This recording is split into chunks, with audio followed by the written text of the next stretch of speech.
Прв во државата источниот регион ќе добие просторен план. Се работи за документ чија цел е одржливо користење и управување со просторот. Ова е еден од стратешките документи кој Центарот за развој на ИПР го работеше лани, а треба да биде усвоен до крајот на оваа година. Освен ова се работеше и на други стратегии. Стратегија за туризам на Источен плански регион, каква што досега не постоеше, исто така се направи и една анализа за биолошката разновидност во Источен плански регион.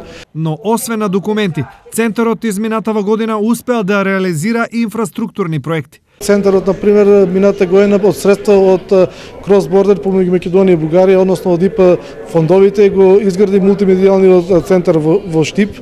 Потоа може да ги споменеме дека на територијата на Источен плански регион се прави и автопатот Скопје-Штип, кој што се реализира преку владата. Дел од средствата за реализација на проектите се обезбедени преку програмата за прекугранична соработка, дел од Швајцарската агенција за развој и соработка, како и од Бюрото за регионален рамномерен развој.